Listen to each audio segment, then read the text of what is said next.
Oke. Ya, adik-adik, kita udah mendengarkan apa saja yang perlu dipersiapkan dan sebagainya.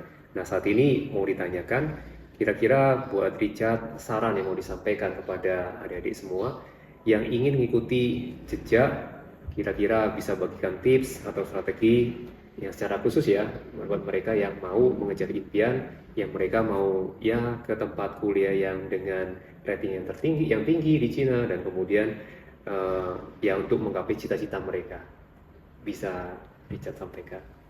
Kalau misalnya saran dari saya sih buat teman-teman sekalian itu pertama-tama ini sih jangan takut buat ikut banyak lomba. Soalnya lomba itu Yes, sangat mantap. berpengaruh terhadap penilaian universitas. Walaupun ya awalnya terkesannya kayak malas atau apa, cuman nggak masalah sih sebenarnya menurut saya, mau menang mau kalah yang penting pengalaman dan experience-nya juga sih. Dan di perlombaan juga kan kita kan juga bisa menambah koneksi ya, bisa saling berkenalan juga dengan teman-teman sekalian yang berbeda sekolah.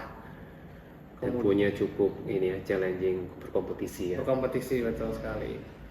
Kemudian nilai itu diperhatikan dan juga ya kita push untuk dari, terutama sejak awal masuk kelas 10 SMA sih. Dari awal itu harus sudah dikejar untuk mendapatkan nilai yang cukup tinggi ya, baik untuk itu kuliah kuliah ke luar negeri maupun nanti untuk mengejar SNBP kalau misalnya emang teman-teman sekalian mau mengincar PTN di Indonesia juga.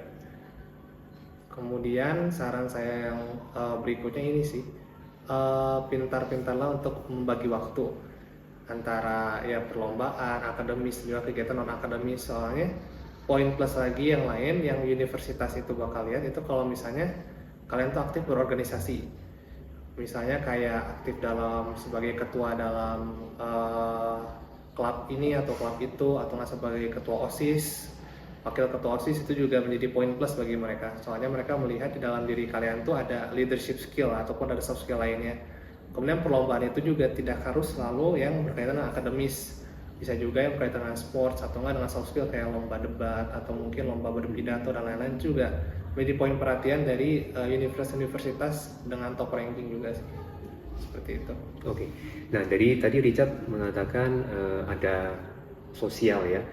Nah, di sini apakah ada proyek sosial yang memang harus ditunjukkan ketika kita mendaftar gitu ya, mendaftar ke Shanghai Chiao Tung University ini?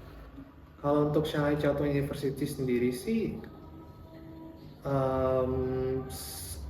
sepengalaman saya tidak ada sih yang kayak proyek sosial yang harus sampai kayak, misalnya kayak kalau ada kita memang mengerjakan proyek sosial itu opsional dan memang poin plus, cuman bukan syarat harus atau bukan syarat wajib. Cuman memang pada saat ditanyakan di sana emang ada sih opsi pilihannya, kayak apakah Anda tuh pernah ikut dalam proyek sosial apapun, misalnya kayak membantu panti asuhan atau mungkin